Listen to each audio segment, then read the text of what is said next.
রহমান রহিম আল্লাহ তাআলার নামে।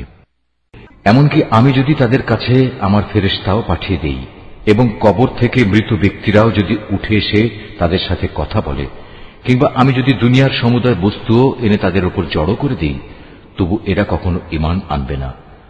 অবশ্য এদের কারো ব্যাপারে যদি আল্লাহ তাআলা ভিন্ন কিছু চান তা আলাদা কথা। আসলে এদের অধিকাংশ ব্যক্তি মূর্খের আচরণ করে। আমি এভাবেই প্রত্যেক নবীর জন্য যুগে যুগে কিছু কিছু দুশমন বানিয়ে রেখেছি মানুষের মধ্যে থেকে, কিছু আবার জিনদের মাঝ থেকে, যারা প্রতারণা করার উদ্দেশ্যে একে অন্যকে চমকপ্রদ কথা বলে। তোমার মালিক চাইলে তারা অবশ্য এটা করতে পারত না। অতএব তুমি তাদের ছেড়ে দাও, তারা যা পারে মিথ্যা রচনা করে বেড়াক। যারা শেষ বিচারের দিনের উপর ঈমান রাখে না, তাদের মন এর ফলে শয়তানের প্রতি অনুরাগী হয়ে পড়ে, যাতে করে তারা তার ব্যাপারে সন্তুষ্ট থাকতে পারে। সর্বোপরি তারা যেসব কুকর্ম চালিয়ে যেতে চায় তাও এর ফলে নির্বিঘ্নে তারা চালিয়ে যেতে পারে।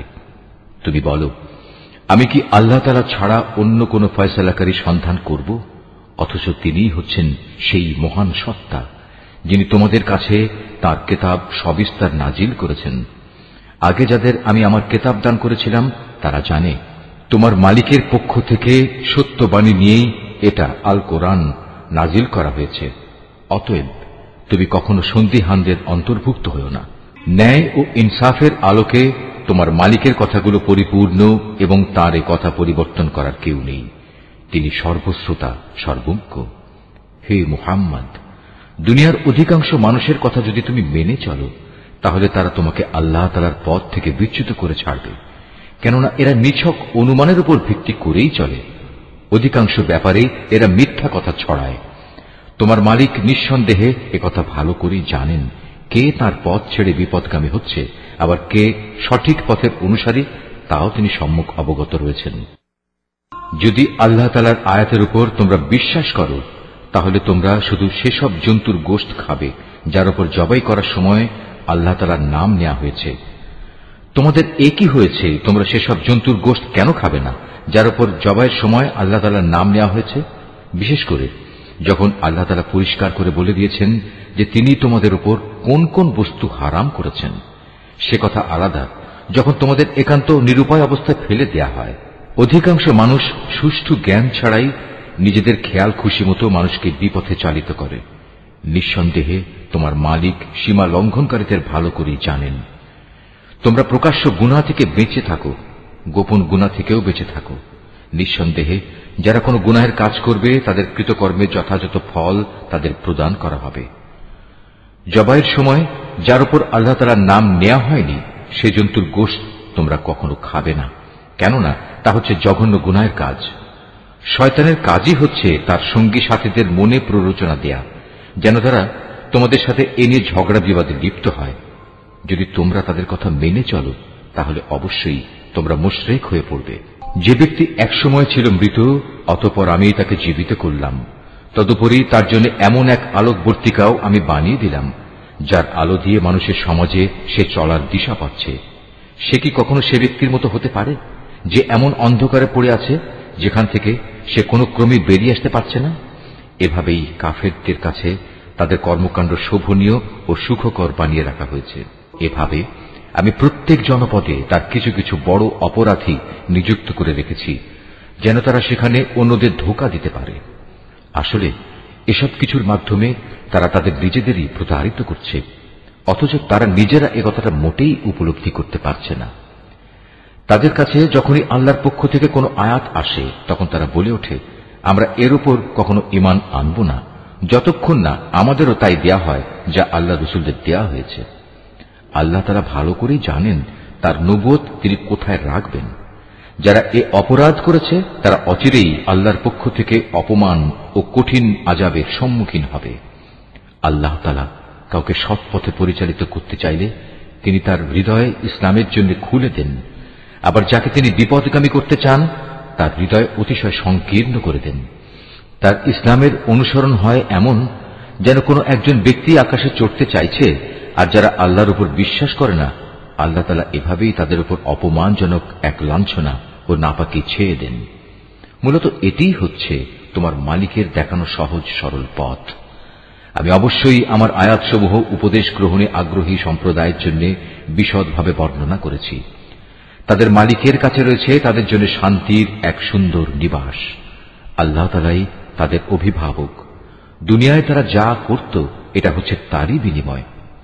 স্মরণ করো যেদিন আল্লাহ তাআলা সবাইকে একত্রিত করবেন, তখন তিনি শয়তানরূপী জিনদের বলবেন, হে জিন সম্প্রদায়, তোমরা তো বিভিন্ন সময় অনেক মানুষকে গোমরা করেছ। এ সময় মানুষের ভেতর থেকে যারা তাদের বন্ধু তারা বলবে, হে আমাদের মালিক, আমরা এক একজনকে ব্যবহার করে দুনিয়ার জীবনে প্রচুর লাভ কামিয়েছি, আর এভাবেই আমরা চূড়ান্ত সময়ে এসে হাজির হয়েছি যা তুমি আমাদের জন্য নির্দিষ্ট করে রেখেছিলে। আল্লাহ তাআলা বলবেন, হ্যাঁ, আজ তোমাদের সে গোমরাহির জন্য তোমাদের ঠিকানা হচ্ছে জাহান্নামের আগুন, সেখানে তোমরা চিরকাল থাকবে। অবশ্য যাদের আল্লাহ তাআলা আযাব থেকে বাঁচিয়ে দিতে চাইবেন তাদের কথা আলাদা। তোমার মালিক অবশ্যই প্রজ্ঞাময় ও সম্যক অবহিত। আমি এভাবে একদল জালেমকে তাদেরই অন্যায় কার্যকলাপের দরুন আর একদল জালেমের উপর ক্ষমতাবান করে দেই।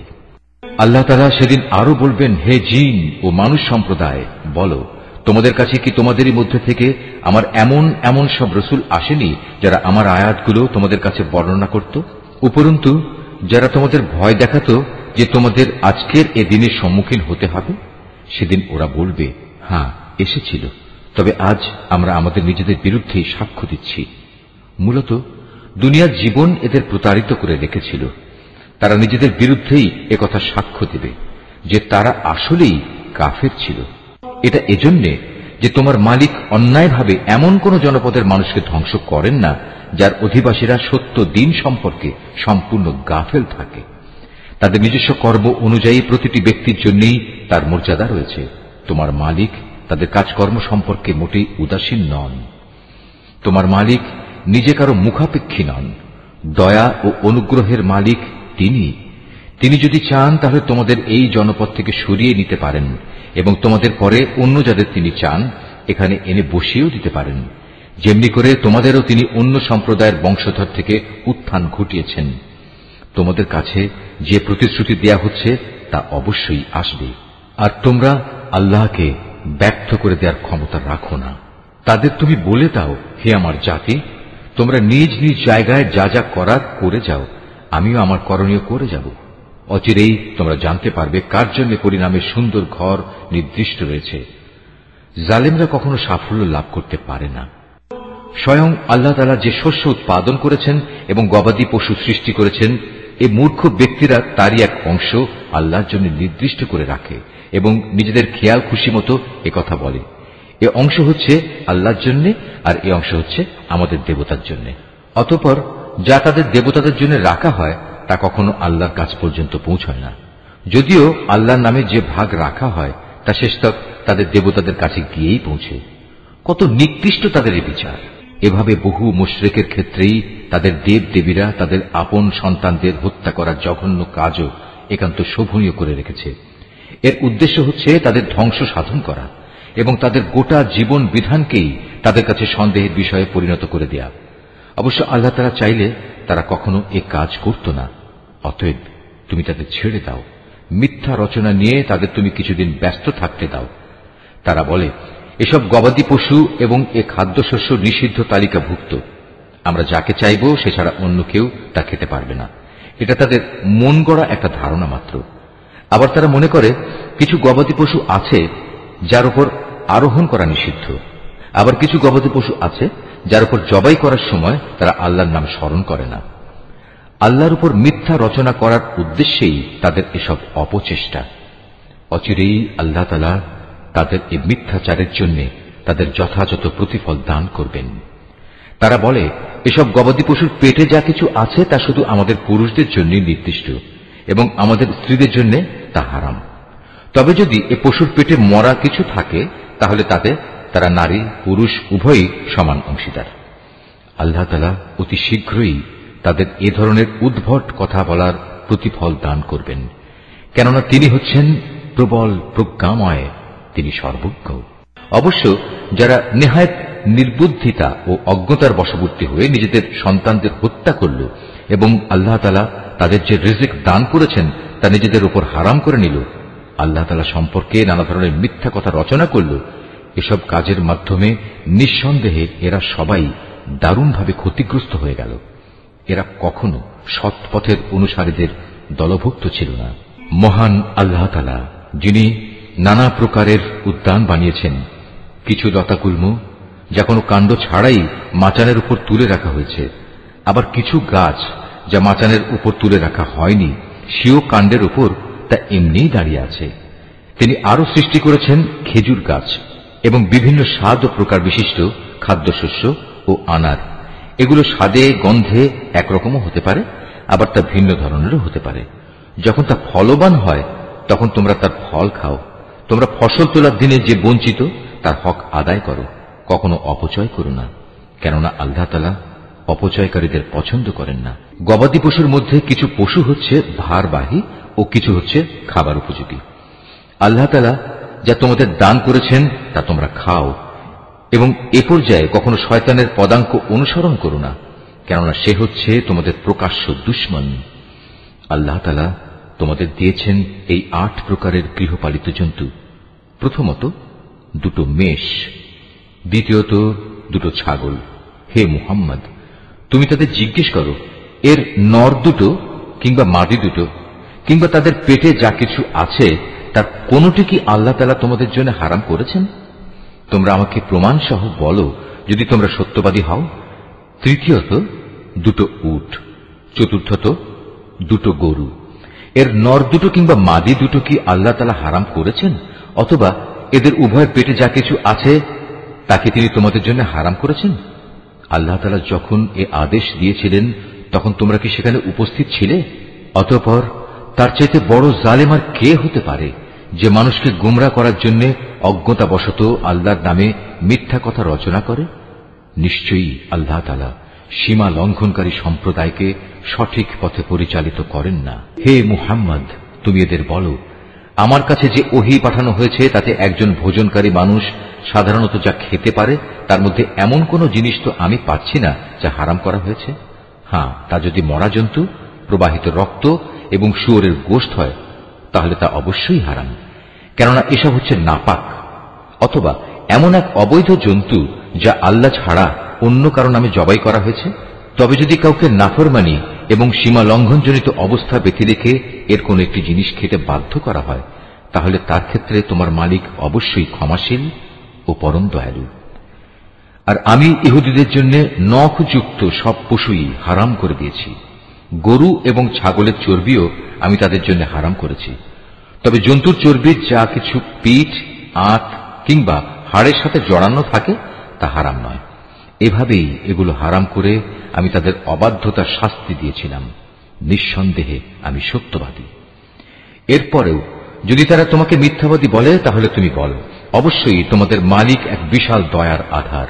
তবে অপরাধীদের উপর থেকে তাঁর শাস্তি কেউই ফেরাতে পারবে না। অচিরেই এ মুশরিক লোকগুলো বলতে শুরু করবে, যদি আল্লাহ তাআলা চাইতেন তাহলে আমরা ও আমাদের পূর্বপুরুষরা তো শিরক করতাম না, আর এভাবে আমরা কোনো জিনিসও নিজেদের উপর হারাম করে নিতাম না। তুমি তাদের বলো, এর আগেও অনেকে এভাবে আল্লাহর আয়াতকে অস্বীকার করেছে, অবশেষে তারা আমার শাস্তির স্বাদ ভোগ করেছে। তুমি তাদের জিজ্ঞেস করো, তোমাদের কাছে কি সত্যি এমন কোন জ্ঞান মজুদ আছে? থাকলে অতঃপর তা বের করে আমার কাছে নিয়ে এসো। তোমরা তো কল্পনার উপর নির্ভর করে কথা বলো এবং হামেশাই মিথ্যার অনুসরণ করো।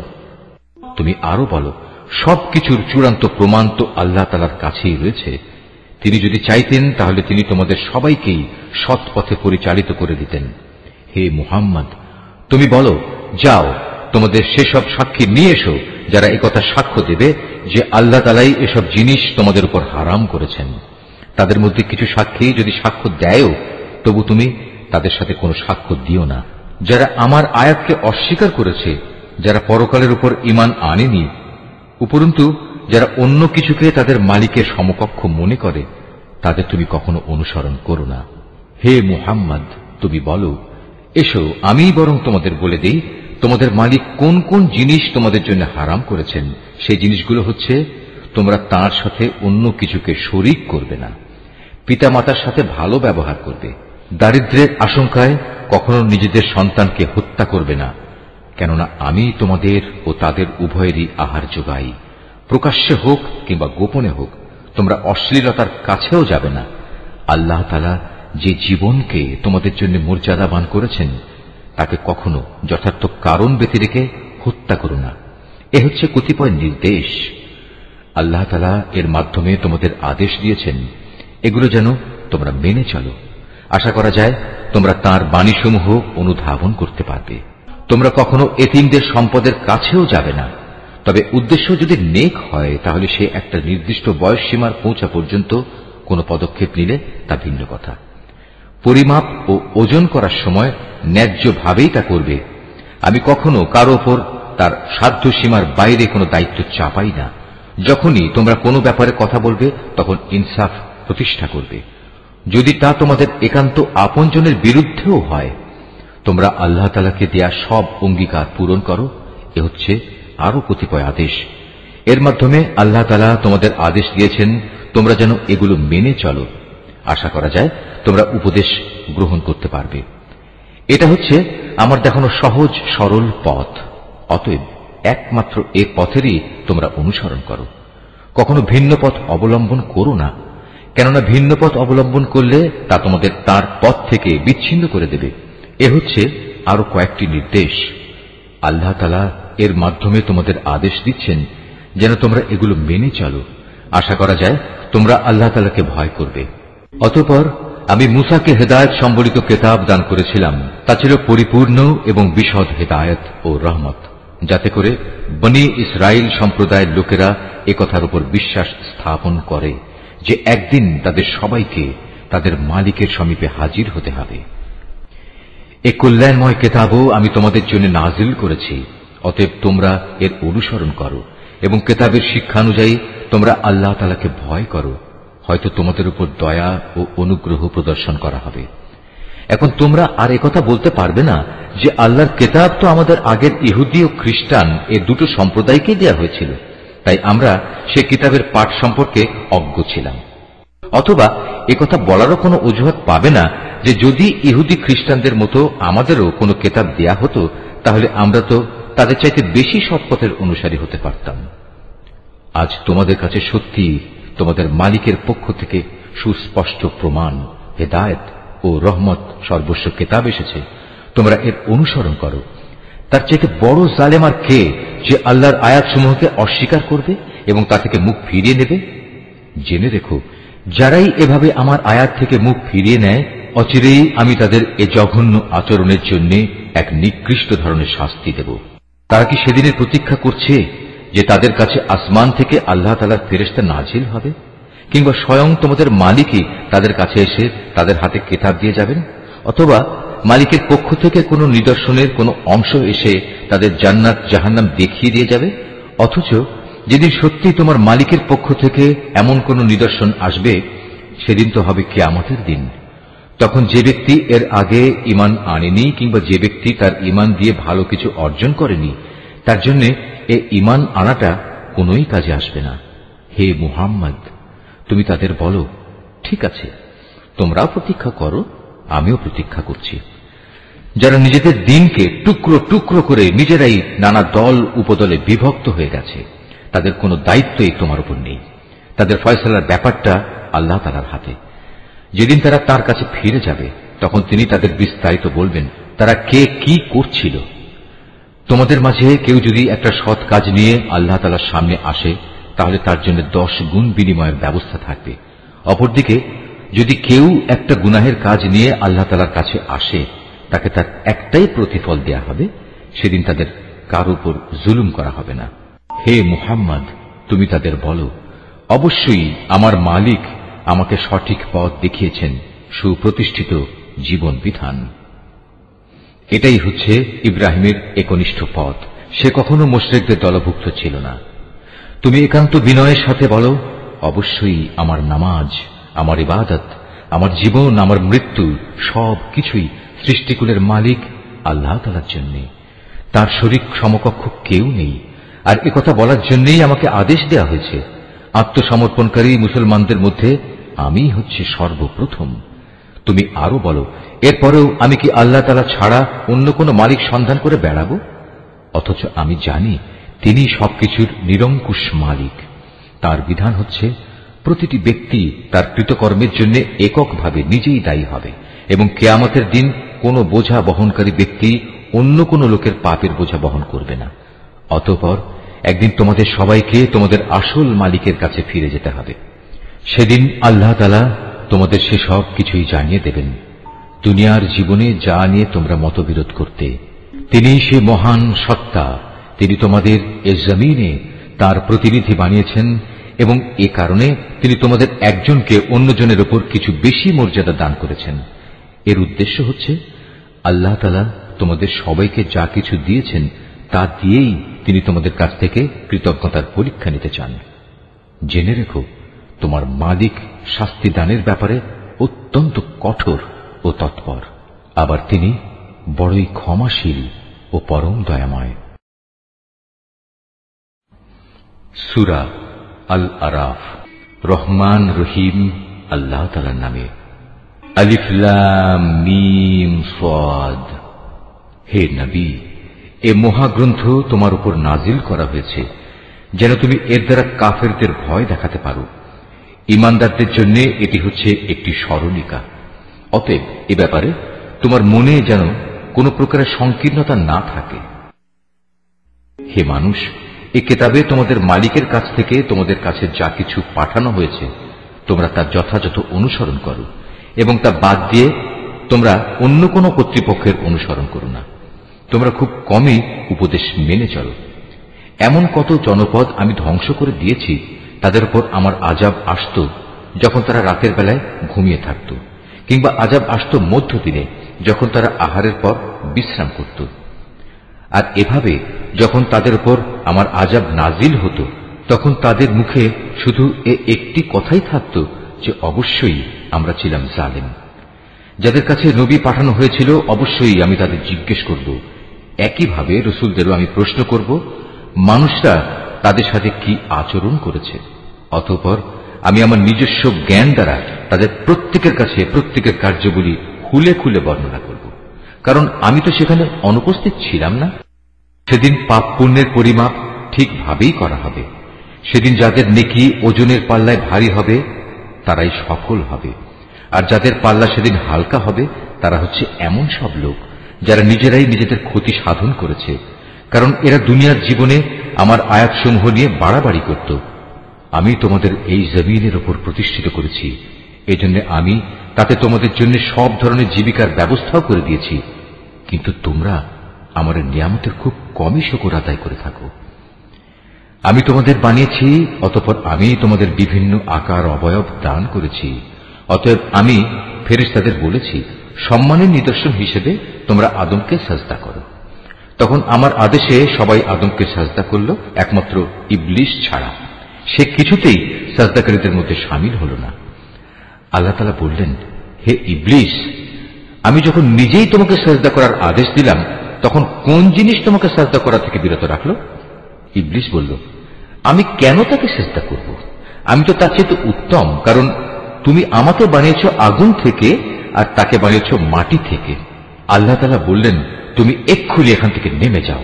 এখানে বসে অহংকার করবে এটা তোমার পক্ষে কখনো সাজে না। যাও, এখান থেকে বেরিয়ে যাও, কেননা তুমি অপমানিতদেরই একজন। সে বলল, হে আল্লাহ, তুমি আমাকে সেদিন পর্যন্ত শয়তানি করার অবকাশ দাও যেদিন এই আদম সন্তানদের পুনরায় কবর থেকে ওঠানো হবে। আল্লাহ তাআলা বললেন, হ্যাঁ যাও, যাদের অবকাশ দেয়া হয়েছে তুমিও তাদের একজন। সে বলল, যেহেতু তুমি এই আদমের জন্যই আমাকে পথভ্রষ্ট করলে, তাই আমিও এদের গুমরাহ করার জন্য অবশ্যই তোমার প্রদর্শিত প্রতিটি সরল পথের বাঁকে বাঁকে ওত পেতে বসে থাকব। অতঃপর তাদের পথভ্রষ্ট করার জন্য আমি তাদের কাছে অবশ্যই আসব তাদের সামনের দিক থেকে, তাদের পেছন দিক থেকে, তাদের ডান দিক থেকে, তাদের বাঁ দিক থেকে। ফলে তুমি এদের অধিকাংশ লোককেই তোমার নিয়ামতের প্রতি কৃতজ্ঞতা আদায়কারী হিসেবে দেখতে পাবে না। আল্লাহ তাআলা বললেন, বের হয়ে যাও তুমি এখান থেকে অপমানিত ও বিতাড়িত অবস্থায়। আদম সন্তানের যারাই তোমার অনুসরণ করবে তাদের এবং তোমাদের সবাইকে দিয়ে নিশ্চয়ই আমি জাহান্নাম পূর্ণ করে দেব। আল্লাহ তাআলা আদমকে বললেন, তুমি এবং তোমার সঙ্গিনী জান্নাতে বসবাস করতে থাকো এবং এর যেখান থেকে যা কিছু চাও তা তোমরা খেতে পারো, কিন্তু এই গাছটির কাছে যেও না, গেলে তোমরা উভয়ই জালেমদের মধ্যে সামিল হয়ে যাবে। অতঃপর শয়তান তাদের দুজনকেই কুমন্ত্রণা দিল যেন সে তাদের নিজেদের লজ্জাস্থানসমূহ, যা তাদের পরস্পরের কাছ থেকে গোপন করে রাখা হয়েছিল, প্রকাশ করে দিতে পারে। সে তাদের আরো বলল, তোমাদের মালিক তোমাদের এই গাছটির কাছে যাওয়া থেকে তোমাদের যে বারণ করেছেন তার উদ্দেশ্য এছাড়া আর কিছুই নয় যে সেখানে গেলে তোমরা উভয়ই ফেরেশতা হয়ে যাবে, অথবা এর ফলে তোমরা জান্নাতে চিরস্থায়ী হয়ে যাবে। সে তাদের কাছে কসম করে বলল, আমি অবশ্যই তোমাদের উভয়ের জন্য তোমাদের হিতাকাঙ্ক্ষীদের একজন। এভাবে সে এদের দুজনকেই প্রতারণার জালে আটকে ফেলল। অতঃপর এক সময় যখন তারা উভয়ই সে গাছ ও তার ফল আস্বাদন করল, তখন তাদের লজ্জাস্থানসমূহ তাদের উভয়ের সামনে খুলে গেল। সাথে সাথে তারা জান্নাতের বিভিন্ন লতাপাতা নিজেদের উপর জড়িয়ে নিজেদের গোপন স্থানসমূহ ঢাকতে শুরু করল। তাদের মালিক তখন তাদের ডাক দিয়ে বললেন, আমি কি তোমাদের উভয়কে এই গাছটির কাছে যাওয়া থেকে নিষেধ করিনি, এবং আমি কি তোমাদের একথা বলে দেইনি যে শয়তান হচ্ছে তোমাদের উভয়ের প্রকাশ্য দুশমন? নিজেদের ভুল বুঝতে পেরে তারা দুজনেই বলে উঠল, হে আমাদের মালিক, আমরা আমাদের নিজেদের উপর জুলুম করেছি। তুমি যদি আমাদের মাফ না করো তাহলে অবশ্যই আমরা চরম ক্ষতিগ্রস্তদের দলে সামিল হয়ে যাব। আল্লাহ তাআলা বললেন, এবার তোমরা সবাই এখান থেকে নেমে যাও। আজ থেকে তোমরা ও শয়তান চিরদিনের জন্য একে অপরের দুশমন। সুনির্দিষ্ট সময় পর্যন্ত পৃথিবীতে থাকার উদ্দেশ্যে তোমাদের জন্য সেখানে বসবাসের জায়গা ও জীবন সামগ্রীর ব্যবস্থা থাকবে।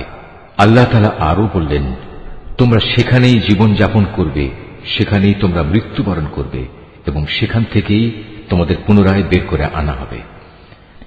হে আদম সন্তানরা, আমি তোমাদের উপর পোশাক সংক্রান্ত বিধান পাঠিয়েছি, যাতে করে এর দ্বারা তোমরা তোমাদের গোপন স্থানসমূহ ঢেকে রাখতে পারো এবং নিজেদের সৌন্দর্যও ফুটিয়ে তুলতে পারো। তবে আসল পোশাক হচ্ছে কিন্তু তাকওয়ার, আল্লাহর ভয় জাগ্রতকারী পোশাক, আর এটা হচ্ছে উত্তম পোশাক, এবং এটা আল্লাহর নিদর্শনসমূহেরও একটি অংশ। এর উদ্দেশ্য হচ্ছে যাতে করে মানুষরা এর থেকে শিক্ষা গ্রহণ করতে পারে। হে আদমের সন্তানরা, শয়তান যেভাবে তোমাদের পিতামাতাকে জান্নাত থেকে বের করে দিয়েছে, তেমনি করে তোমাদেরও সে যেন প্রতারিত করতে না পারে।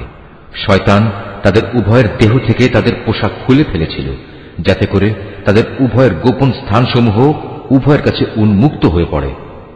মূলত সে নিজে এবং তার সঙ্গী সাথীরা তোমাদের এমন সব স্থান থেকে দেখতে পায় যেখান থেকে তোমরা তাদের দেখতে পাও না। যারা আমাকে বিশ্বাস করে না তাদের জন্য শয়তানকে আমি অভিভাবক বানিয়ে দিয়েছি। এদের অবস্থা হচ্ছে, তারা যখন কোনো অশ্লীল আচরণ করে তখন তারা বলে, আমরা আমাদের পূর্বপুরুষদেরও এর উপর পেয়েছি, স্বয়ং আল্লাহ তাআলাই আমাদের এর নির্দেশ দিয়েছেন। হে নবী, তুমি বলো, আল্লাহ তাআলা কখনো অশ্লীল কিছুর হুকুম দেন না। তোমরা কি আল্লাহ তাআলা সম্পর্কে এমন কিছু বলছো যার ব্যাপারে তোমরা কিছুই জানো না? তুমি আরো বলো, আমার মালিক তো শুধু ন্যায় ইনসাফের আদেশ দিচ্ছেন। তার আদেশ হচ্ছে প্রতিটি ইবাদতেই তোমরা তোমাদের লক্ষ্য স্থির রাখবে, তাকেই তোমরা ডাকো, জীবন বিধান একান্তভাবে তার জন্যই খালেস করে। যেভাবে তিনি তোমাদের প্রথম সৃষ্টি করেছেন সেভাবেই তোমাদের আবার সৃষ্টি করা হবে। অতঃপর একদল লোককে তিনি সঠিক পথ দেখিয়েছেন, আর দ্বিতীয় দলটির উপর গুমরাহি ও বিদ্রোহ ভালোভাবেই চেপে বসেছে। এরাই পরবর্তী পর্যায়ে আল্লাহ তাআলাকে বাদ দিয়ে শয়তানদের নিজেদের অভিভাবক বানিয়ে নিয়েছে। এ সত্ত্বেও তারা নিজেদের সঠিক পথের উপর মনে করে। হে আদম সন্তানরা, তোমরা প্রতিটি ইবাদতের সময়ই তোমাদের সৌন্দর্য মণ্ডিত পোশাক গ্রহণ করো, তোমরা খাও এবং পান করো, তবে কোনো অবস্থাতেই অপচয় করো না, কেননা আল্লাহ তাআলা অপচয়কারীদের কখনো পছন্দ করেন না। হে নবী, তুমি বলো, আল্লাহ তাআলার দয়া, সৌন্দর্য মণ্ডিত পোশাক এবং পাক পবিত্র জিনিস খাবার খাওয়া তোমাদের জন্য কে হারাম করেছে? এগুলো তো আল্লাহ তাআলা স্বয়ং নিজেই তার বান্দাদের জন্য বের করে এনেছেন। তুমি বলো, এগুলো হচ্ছে সাধারণত পার্থিব পাওনা, কিন্তু কিয়ামতের দিন বিশেষভাবে এগুলো ঈমানদারদের জন্য নির্দিষ্ট থাকবে। এভাবেই আমি জ্ঞানী সমাজের জন্য আমার আয়াতসমূহ খুলে খুলে বর্ণনা করি। তুমি এদের বলো, হ্যাঁ, আমার মালিক যা কিছু হারাম করেছেন তা হচ্ছে যাবতীয় প্রকাশ্য ও অপ্রকাশ্য অশ্লীল কাজ এবং গুনাহ ও অন্যায়ভাবে বাড়াবাড়ি করা, তিনি আরো হারাম করেছেন আল্লাহর সাথে অন্য কাউকে শরীক করা, যার ব্যাপারে তিনি কখনো কোনো সনদ নাজিল করেননি, এবং আল্লাহ তাআলা সম্পর্কে তোমাদের এমন সব বাজে কথা বলা যার ব্যাপারে তোমাদের কোনোই জ্ঞান নেই। প্রত্যেক জাতির জন্যই তার উত্থান পতনের একটি সুনির্দিষ্ট মেয়াদ রয়েছে। যখন তাদের সে মেয়াদ আসবে তখন তারা এক দণ্ড বিলম্বও করবে না, তেমনি তারা এক মুহূর্ত এগিয়েও আসবে না। হে আদম সন্তানরা, শুরুতেই আমি তোমাদের বলেছিলাম, যখনই তোমাদের কাছে তোমাদের মধ্যে থেকে এমন কোন রসুল আসবে যারা তোমাদের কাছে আমার আয়াত পড়ে শোনাবে, তখন যারা সে অনুযায়ী আমাকে ভয় করবে এবং নিজেদের সংশোধন করে নেবে, তাদের কোনোই ভয় থাকবে না, তারা কখনো দুশ্চিন্তাগ্রস্তও হবে না। আর যারা আমার আয়াতসমূহকে মিথ্যা প্রতিপন্ন করবে এবং বড়াই করে এ সত্য থেকে মুখ ফিরিয়ে নেবে, তারাই হবে জাহান্নামের অধিবাসী। সেখানে তারা চিরদিন অবস্থান করবে।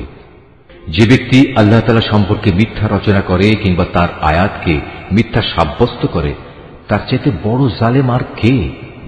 এরা হচ্ছে সেসব ব্যক্তি যারা কেতাবে বর্ণিত দুর্ভোগের তাদের নিজেদের অংশ পেতে থাকবে। এমনি ভাবে তাদের মৃত্যুর সময় তাদের কাছে আমার ফেরেশতারা যখন এসে হাজির হবে, তখন ফেরেশতারা বলবে, বলো তারা এখন কোথায় যাদের তোমরা আল্লাহ তাআলার বদলে ডাকতে? তারা বলবে, আজ তারা আমাদের ছেড়ে সরে গেছে। তারা সেদিন সবাই নিজেদের বিরুদ্ধে সাক্ষ্য দেবে, তারা সত্যি কাফির ছিল। আল্লাহ তাআলা বলবেন, তোমাদের আগে যেসব মানুষের দল, জিনের দল গত হয়ে গেছে, তাদের সাথে তোমরাও আজ সবাই জাহান্নামের আগুনে ঢুকে পড়ো। এমনি করে যখন এক একটি জনগোষ্ঠী জাহান্নামে দাখিল হতে থাকবে, তখন তারা তাদের আদর্শগত ভাই বোনদের উপর লানত দিতে থাকবে। এভাবে লানত দিতে দিতে যখন সবাই সেখানে গিয়ে একত্র হবে, তখন তাদের শেষের দলটি পূর্ববর্তী দলের ব্যাপারে বলবে, হে আমাদের মালিক, এরাই হচ্ছে সেসব লোক যারা আমাদের গোমরা করেছিল, তুমি এদের জাহান্নামের শাস্তি দ্বিগুণ করে দাও। আল্লাহ তাআলা বলবেন, আজ তোমাদের প্রত্যেককেই দ্বিগুণ শাস্তি দেওয়া হবে, কিন্তু তোমরা তো অনুধাবনই করতে না। তাদের প্রথম দলটি তাদের শেষের দলটিকে বলবে, হ্যাঁ, আমরা যদি অপরাধী হয়েই থাকি তবে তোমাদেরও আমাদের উপর কোনো শ্রেষ্ঠত্ব ছিল না। এ সময়ই আল্লাহর ঘোষণা আসবে, এখন তোমরা সবাই নিজ নিজ কর্মফলের বিনিময়ে জাহান্নামের আযাবের স্বাদ গ্রহণ করতে থাকো। অবশ্যই যারা আমার আয়াতসমূহকে অস্বীকার করেছে এবং দম্ভ ভরে তা থেকে মুখ ফিরিয়ে নিয়েছে, তাদের জন্য কখনো রহমত ভরা আসমানের দুয়ার খুলে দেয়া হবে না, যতক্ষণ পর্যন্ত একটি সূচের ছিদ্র পথ দিয়ে একটি উট প্রবেশ করতে না পারবে, ততক্ষণ পর্যন্ত এরা জান্নাতে প্রবেশ করতে পারবে না। আমি এভাবেই অপরাধীদের প্রতিফল দিয়ে থাকি। সেদিন তাদের জন্য নিচের বিছানাও হবে জাহান্নামের, আবার জাহান্নামই হবে তাদের উপরের আচ্ছাদন। এভাবেই জালেমদের আমি প্রতিফল দিয়ে থাকি। অপরদিকে যারা আমার উপর ঈমান এনেছে এবং নেক আমল করেছে, আমি তাদের কারো উপর তাদের সাধ্যের বাইরে দায়িত্বভার অর্পণ করি না। এ নেক লোকেরাই হচ্ছে জান্নাতের অধিবাসী, তারা সেখানে চিরদিন থাকবে। তাদের মনের ভেতর পরস্পরের বিরুদ্ধে যে ঘৃণা বিদ্বেষ লুকিয়েছিল তা আমি সেদিন বের করে ফেলে দেব। তাদের জন্য নির্দিষ্ট জান্নাতের পাদদেশ দিয়ে ঝর্ণাধারা প্রবাহিত হবে। এসব দেখে তারা বলবে, সমস্ত প্রশংসা আল্লাহ তাআলার জন্য, যিনি আমাদের এই পুরস্কারের স্থানটি দেখিয়েছেন। আল্লাহ তাআলা আমাদের হেদায়েতের পথ না দেখালে আমরা নিজেরা কিছুতেই হেদায়েত পেতাম না। আমাদের মালিকের রসুলরা এক নির্ভুল বিধান নিয়ে এসেছিল। এ সময় তাদের জন্য ঘোষণা দেয়া হবে, আজ তোমাদের এক মহান জান্নাতের মালিক করে দেয়া হলো, আর এটা হচ্ছে সেসব কার্যক্রমের প্রতিফল যা তোমরা দুনিয়ার জীবনে করে এসেছ। আমরা তো আমাদের মালিকের জান্নাত সংক্রান্ত ওয়াদা সত্য পেয়েছি, তোমরা কি তোমাদের মালিকের ওয়াদাসমূহ সঠিক পাওনি? তারা বলবে, হ্যাঁ। অতঃপর একজন ঘোষণাকারী এসে ঘোষণা করবে, জালেমদের উপর আল্লাহ তাআলার লানত হোক। যারা মানুষদের আল্লাহ তাআলার পথ থেকে বিরত রাখতে চাইত এবং শুধু বাঁকা পথ খুঁজে বেড়াত, আর তারা শেষ বিচারের দিনকেও অস্বীকার করত। জান্নাত ও জাহান্নাম উভয়ের মাঝে একটি দেয়াল থাকবে। এই দেয়ালের উঁচু স্থানের উপর থাকবে আরেক দলের কিছু লোক, যারা সেখানে আনিত প্রতিটি ব্যক্তিকে তাদের নিজ নিজ চিহ্ন অনুযায়ী চিনতে পারবে। তারা জান্নাতের অধিবাসীদের ডেকে বলবে, তোমাদের উপর শান্তি বর্ষিত হোক। এরা যদিও তখন পর্যন্ত জান্নাতে প্রবেশ করেনি, কিন্তু প্রতি মুহূর্তে এরা সেখানে প্রবেশ করার আগ্রহ পোষণ করছে। অতঃপর যখন তাদের দৃষ্টি জাহান্নামের অধিবাসীদের আযাবের দিকে ফিরিয়ে দেয়া হবে, তখন তারা বলবে, হে আমাদের মালিক, তুমি আমাদের এ জালিম সম্প্রদায়ের অন্তর্ভুক্ত করো না। অতঃপর পার্থক্য নির্ণয়কারী সে দেয়ালের উঁচু স্থানে অবস্থানকারী ব্যক্তিরা জাহান্নামের কিছু লোককে, যাদের তারা কোনো বিশেষ লক্ষণের ফলে চিনতে পারবে, ডেকে বলবে, তোমাদের দলবল কোনোটাই তো আজ কাজে এলো না, না কাজে এলো তোমাদের অহংকার যা তোমরা করতে।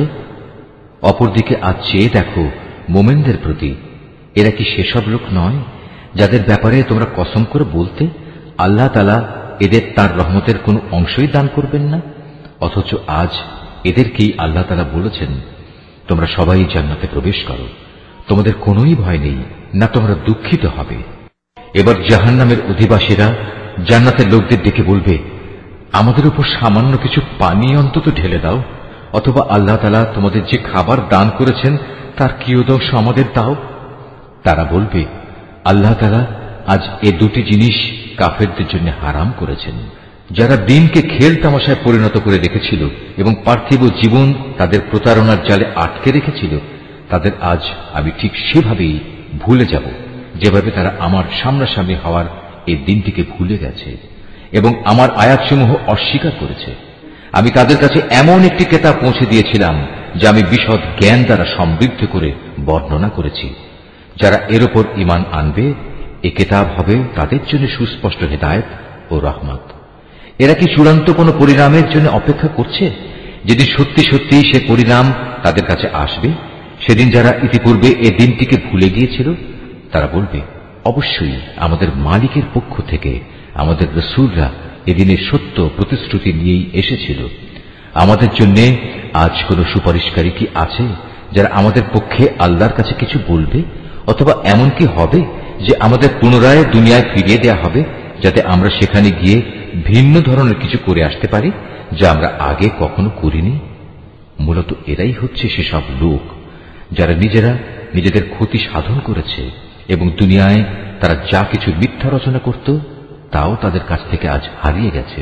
অবশ্যই তোমাদের মালিক আল্লাহ তাআলা, যিনি 6 দিনে আসমান সমূহ ও জমিন সৃষ্টি করেছেন, অতঃপর তিনি আরশের উপর অধিষ্ঠিত হন। তিনি রাতের আবরণকে দিনের উপর ছেয়ে দেন যেন তা একে অন্যকে দ্রুত গতিতে অনুসরণ করে। তিনি সৃষ্টি করেছেন সূরজ, চাঁদ ও তারাসমূহ। মূলত এর সব কটিকেই আল্লাহ তাআলার বিধানের অধীনে করে রাখা হয়েছে।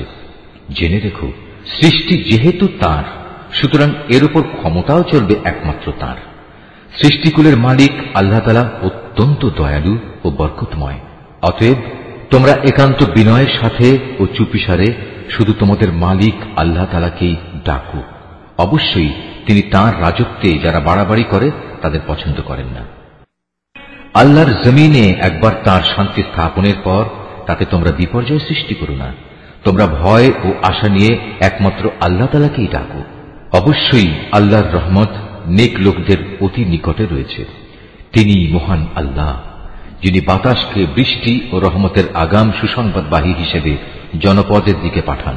শেষ পর্যন্ত যখন সে বাতাস পানির ভারী মেঘমালা বহন করে চলতে থাকে, তখন আমি তাকে একটি মৃত জনপদের দিকে পাঠিয়ে দিই। অতঃপর সে মেঘ থেকেই আমি পানি বৃষ্টি বর্ষণ করি। অতঃপর তা দিয়ে জমিন থেকে আমি সব ধরনের ফলমূল বের করে আনি। এভাবে আমি মৃতকেও জীবন থেকে বের করে আনব।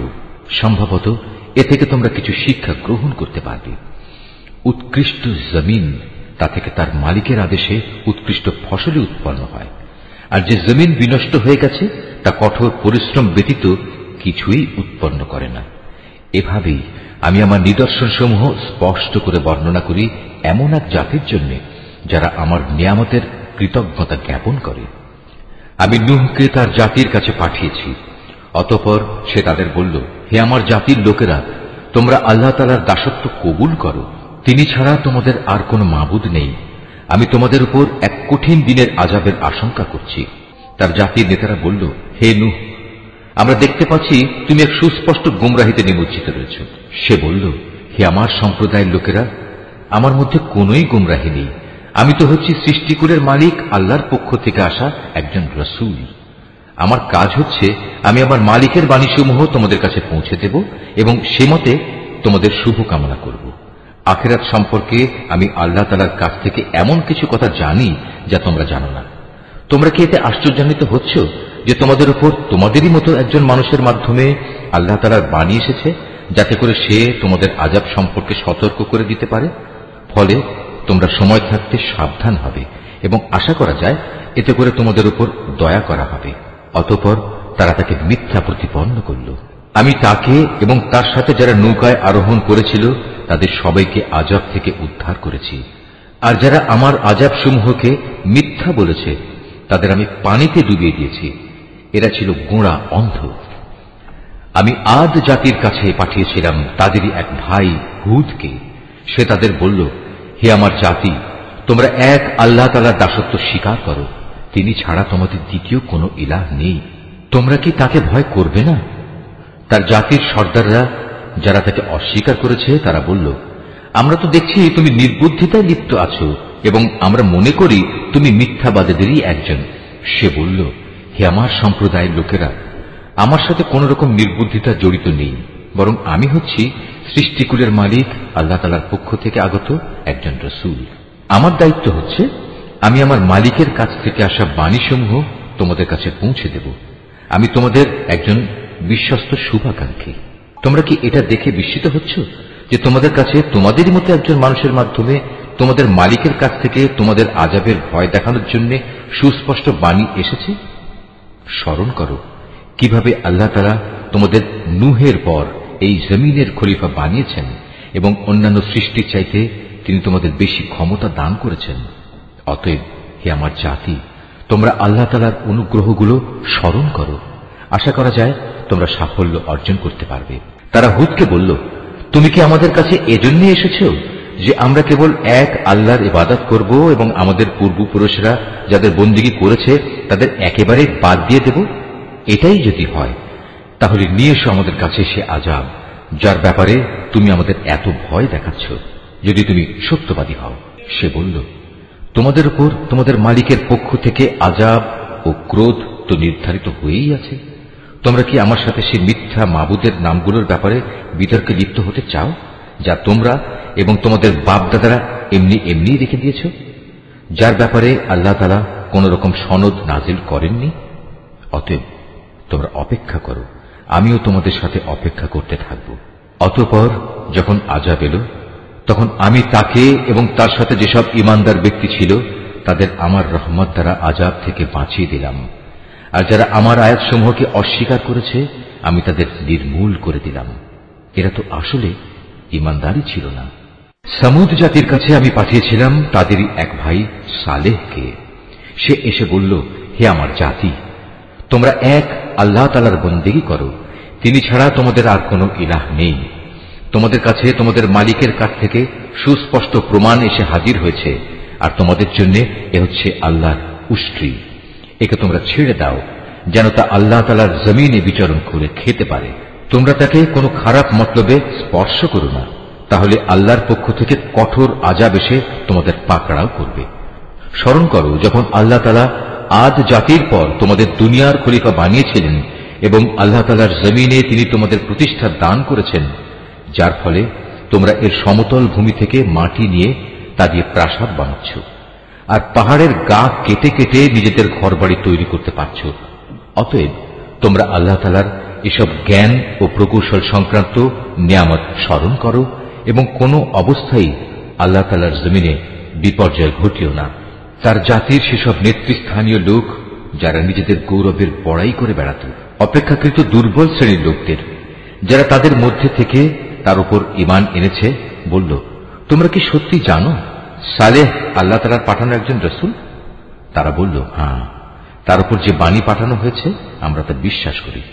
অতঃপর সে অহংকারী লোকেরা বলল, তোমরা যা কিছুতে বিশ্বাস করো আমরা তা অস্বীকার করি। অতএব তারা উষ্ট্রিটিকে মেরে ফেলল এবং এর দ্বারা তারা তাদের মালিকের নির্দেশের স্পষ্ট বিরোধিতা করল এবং তারা বলল, হে সালেহ, আমরা তো উষ্ট্রিটিকে মেরে ফেললাম। যদি তুমি সত্যিই রাসূল হয়ে থাকো তাহলে সে আযাব নিয়ে এসো যার ওয়াদা তুমি আমাদের দিচ্ছ। অতঃপর এক প্রলয়ঙ্কারী ভূমিকম্প তাদের গ্রাস করে ফেলল, ফলে তারা নিজেদের ঘরেই মুখ থুবড়ে পড়ে রইল। অতঃপর সে তাদের কাছ থেকে অন্যদিকে চলে গেল এবং সে নিজের জাতিকে বলল, আমি আমার মালিকের সতর্কবাণী তোমাদের কাছে পৌঁছে দিয়েছিলাম এবং তোমাদের জন্য কল্যাণও কামনা করেছিলাম, কিন্তু তোমরা তো কোনো কল্যাণকামীদের পছন্দই করো না। আমি লূতকেও পাঠিয়েছিলাম, যখন সে তার জাতিকে বলেছিল, তোমরা এমন এক অশ্লীলতার কাজ করছো যা তোমাদের আগে সৃষ্টিকুলের আর কেউ কখনো করেনি। তোমরা যৌন তৃপ্তির জন্য নারীদের বাদ দিয়ে পুরুষদের কাছে যাও। আসলে তোমরা হচ্ছে এক সীমা লঙ্ঘনকারী জাতি। তার জাতির কাছে তখন একথা বলা ছাড়া আর কোনো জবাবই ছিল না যে সবাই মিলে তাদের তোমাদের জনপদ থেকে বের করে দাও, কেননা এরা হচ্ছে কতিপয় পাক পবিত্র মানুষ। অতঃপর যখন আমার আযাব এলো, তখন আমি তাকে এবং তার পরিবার পরিজনকে উদ্ধার করলাম, তার স্ত্রীকে ছাড়া। সে আযাবে কবলিত হয়ে পেছনের লোকদের মধ্যে শামিল থেকে গেল। আমি তাদের উপর প্রচন্ড আযাবের বৃষ্টি বর্ষণ করতে থাকলাম। সুতরাং তুমি ভালো করে চেয়ে দেখো অপরাধী ব্যক্তিদের পরিণাম সেদিন কি ভয়াবহ হয়েছিল। আর মাদিয়ানবাসীদের কাছে আমি পাঠিয়েছিলাম তাদেরই এক ভাই শোয়েবকে। সে তাদের বলল, হে আমার জাতি, তোমরা এক আল্লাহ তাআলার বন্দেগী করো, তিনি ছাড়া তোমাদের আর কোনো ইলাহ নেই। তোমাদের কাছে তোমাদের মালিকের পক্ষ থেকে সুস্পষ্ট নিদর্শন এসে গেছে, অতএব তোমরা সে মোতাবেক ঠিক ঠিক মতো পরিমাপ ও ওজন করবে। মানুষদের দেওয়ার সময় কখনো কম দিয়ে তাদের ক্ষতিগ্রস্ত করো না। আল্লাহ তাআলার এ জমিনে শান্তি ও সংস্কার স্থাপিত হওয়ার পর তাতে তোমরা পুনরায় বিপর্যয় সৃষ্টি করো না। তোমরা যদি আল্লাহ তাআলার উপর ঈমান আনো, তাহলে এটাই তোমাদের জন্য কল্যাণকর। প্রতিটি রাস্তায় তোমরা এজন্য বসে থেকো না যে তোমরা লোকদের ভীত সন্ত্রস্ত করবে, এবং যারা ঈমান এনেছে তাদের তোমরা আল্লাহ তাআলার পথ থেকে বিরত রাখবে, আর সব সময় অহেতুক দোষ ত্রুটি খুঁজতে থাকবে। স্মরণ করে দেখো, যখন তোমরা সংখ্যায় ছিলে নিতান্ত কম, অতঃপর আল্লাহ তোমাদের সংখ্যা বাড়িয়ে দিলেন। অতএব তোমরা পুনরায় চেয়ে দেখো বিপর্যয় সৃষ্টিকারীদের পরিণাম কি হয়েছিল। আমাকে যে বাণী দিয়ে পাঠানো হয়েছে তার উপর কোন একটি জনগোষ্ঠী যদি ঈমান আনে আর একটি দল যদি তার উপর আদৌ ঈমান না আনে, তাহলে আল্লাহর কি ক্ষতি হবে? অতঃপর তোমরা ধৈর্য ধারণ করো যতক্ষণ না আল্লাহ তাআলা নিজেই আমাদের মাঝে একটা ফয়সালা করে দেন। তিনিই হচ্ছেন উত্তম ফয়সালাকারী। নিশ্চয়ই আল্লাহ যা বলেছেন সত্য বলেছেন।